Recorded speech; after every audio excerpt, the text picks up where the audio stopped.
Jai Hind everyone, I welcome you all to the Daily Class YouTube channel. I step towards creating a class of enlightened minds. So this video is the first of its kind where we will be covering the most important vocabulary which is important for your CDS, NDA and FCAT exams. So this video is the first set of 10 important vocabulary words. So without any further ado, let's begin. So the very first word which we are having, that is forgery. forgery एक noun होता है. Meaning क्या है इसकी? An illegal copy of a document or painting. एक तो ये meaning हो सकती है. दूसरी मीनिंग ये है कि the crime of making such illegal copies. जो कॉपी है वो भी फॉर्जरी है और उसको बनाने का जो प्रोसेस है, वो जो एक्शन कमिट किया गया है, that is also forgery, right. और दोनों तरह से ये नाउन है.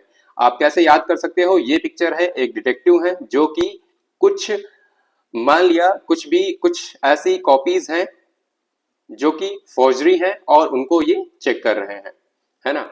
और यूज कैसे करेंगे इनको? These bank notes are forgeries और he increased his income by forgery. यहां पर जो डुप्लीकेट नोट्स हैं उनको फॉर्जरी बोला जा रहा है और यहां पर इसके एक्शंस को जो इसने कमिट किया है, राइट. सिनोनिम्स की बात करें तो फिर पहला वर्ड है hoax, second falsification, fabrication, counterfeiting, fraudulent imitations, cloning. ये सारे वर्ड्स आपके सिनोनिम्स हो सकते हैं फॉर्जरी के. एंटोनिम्स की बात करें तो फिर ओरिजिनल, जेन्युइन, राइट.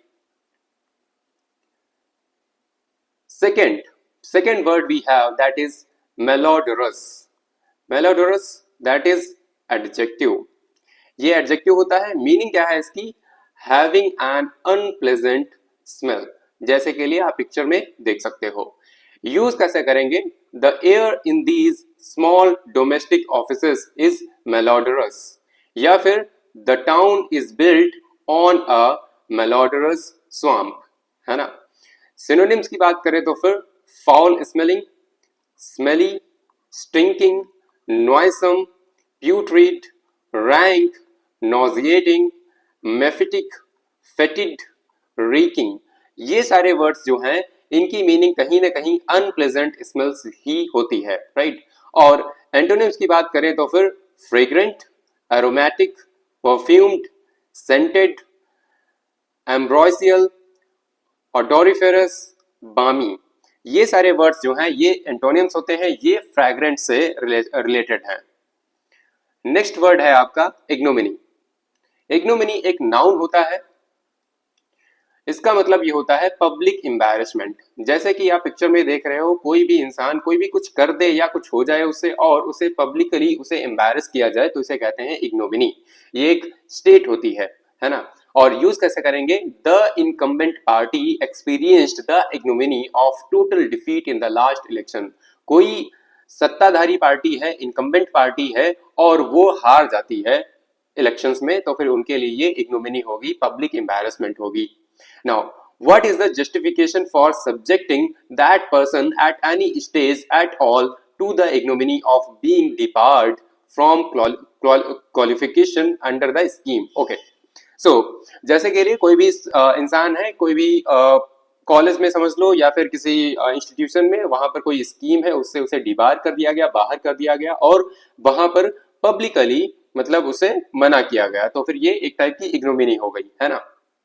तो फिर और यहां पर इसके सिनोनिम्स की बात करें तो फिर डिस्ग्रेस, ऑप्रोब्रियम, शेम, अबेसमेंट, ऑडियम, डिसरेप्यूट, ऑब्लोक्वी.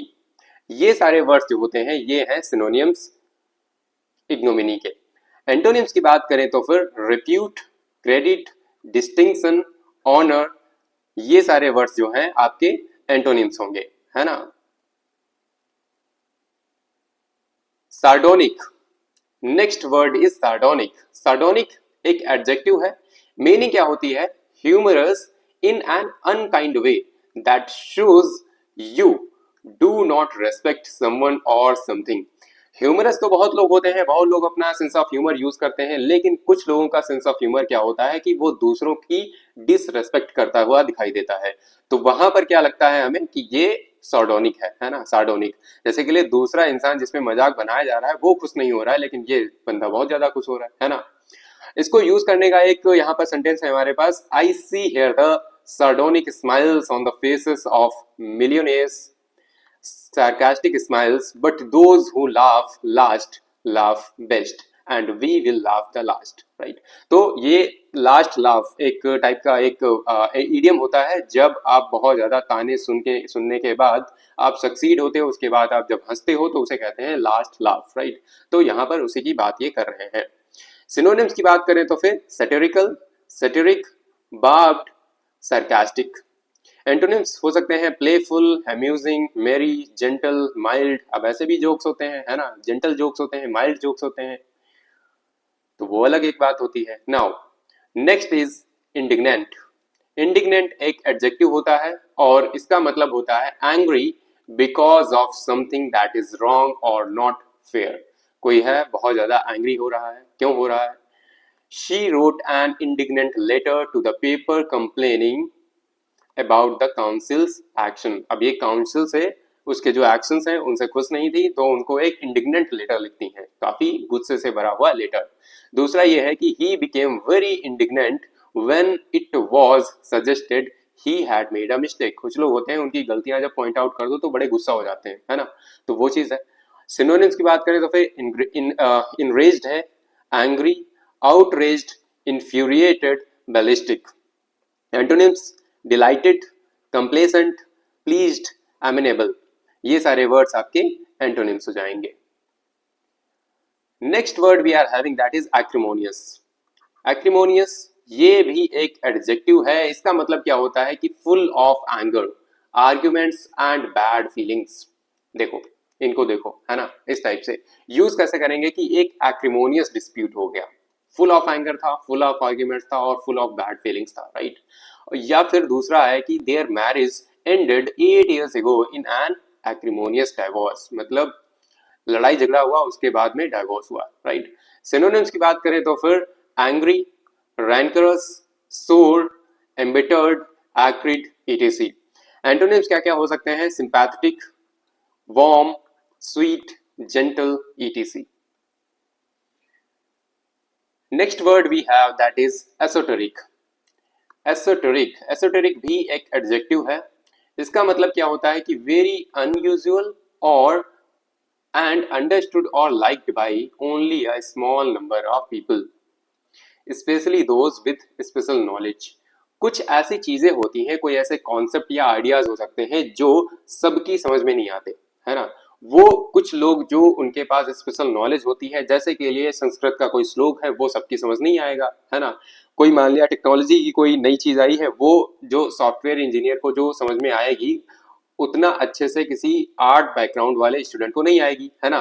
तो उन चीजों को हम कह सकते हैं एसोटेरिक। यहाँ पर ये सेम ही क्लास में बैठे हैं लेकिन इनको कुछ नहीं समझ आ रहा है, इनको समझ आ रहा है ना। यूज कैसे कर सकते हैं कि literary readings can sometimes seem esoteric but we are trying to make them more attractive to more people, है ना। अब एसोटेरिक लगेंगी लोगों को तो वो उससे दूर भागेंगे, है ना। Now second we have that is she has a somewhat esoteric taste in clothes. Synonyms की बात करें तो फिर प्रोफाउंड हो सकता है, रिकंडाइट हो सकता है, एब्स्ट्रूज हो सकता है, स्कॉलरली हो सकता है। एंटोनिम्स आप बात कर सकते हो superficial, shallow, simple, easy, straight forward. अब ये जो वर्ड, अब ये जो चीजें होंगी सुपरफिशियल है या फिर शैलो है, तो ये तो सबकी समझ में आ जाएगा, है ना। Next word we are having that is malinger. Malinger काफी इंटरेस्टिंग वर्ड है, ये एक वर्ब होती है।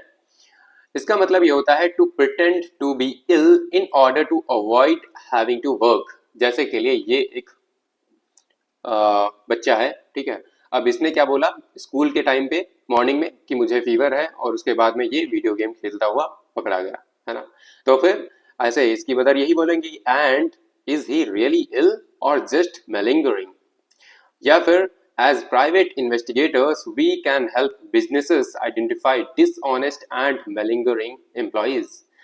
सिनोनियम्स इसके लेजी आप कह सकते हो, है ना, कि लेजी है वो इंसान, या फिर एंटोनियम्स की बात करें तो फिर यहाँ पर प्लॉड कह सकते हो। प्लॉड का मतलब ये होता है कि someone is working even after being exhausted, कोई बहुत ज्यादा एग्जॉस्ट हो गया, टायर्ड हो गया, still he is working, right. तो आप कह सकते हो कि प्लॉड है ये, राइट, यहाँ पर प्लॉड वर्ड यूज कर सकते हो।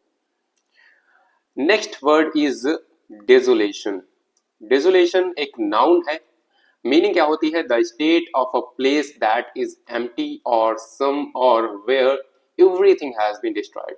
कभी कभार फीलिंग्स भी हो सकती हैं, ठीक है, किसी का हार्ट हो सकता है डेजोलेशन में, और या फिर कोई जगह भी हो सकती है। यूज कैसे करेंगे कि we heard stories of such sadness and desolation that it was difficult not to be moved to tears. ऐसी स्टोरी हमने डिजोलेशन और सैडनेस से भरी हुई सुनी कि आंसू रोक पाना मुश्किल हो रहा था। Next, the soul however is not always in this state free from desolations and passive purgation। purgation होता है शुद्धिकरण, किसी भी चीज को प्योरीफाई करने का प्रोसेस जो होता है उसे कहते हैं purgation। नेक्स्ट, सिनोनियम्स की बात करें तो फिर सैडनेस, मेलनकली, मॉर्नफुलनेस, एंग्विश, ये सारे वर्ड्स आपके सिनोनियम्स हो सकते हैं। एंटोनिम्स की बात करें तो फिर exaltation, rapture, jubilation, ecstasy, elation, ये सारे आपके एंटोनिम्स हैं, है ना, काफी ज्यादा खुश होने वाली state. Next and the last word we have that is quixotic. Quixotic भी एक एडजेक्टिव होता है और इसकी मीनिंग होती है हैविंग और showing ideas that are different and unusual but not practical or likely to succeed। कई बार कुछ बच्चों को कोई प्रैक्टिकल बनाने के लिए दिया जाए और उनसे बोला जाए कि बढ़िया आइडिया लेके आओ, ठीक है, नया आइडिया, तो वो नया आइडिया और डिफरेंट सबसे लाने के चक्कर में ऐसी चीज ले आते हैं दैट इज इम्प्रैक्टिकल, इम्प्रैग्मेटिक, राइट।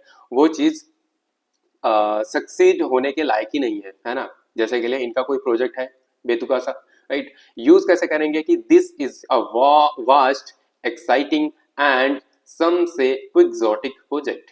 दूसरा, yet due to its typically quixotic and spontaneous nature play is hard to document systematically.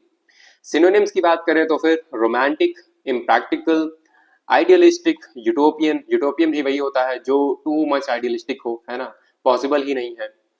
Antonyms की बात करें तो फिर प्रैग्मेटिक, रियलिस्टिक, क्लियर आइड, अनसेंटिमेंटल, ये सारे वर्ड्स आपके हो सकते हैं एंटोनिम्स क्विक्सोटिक के।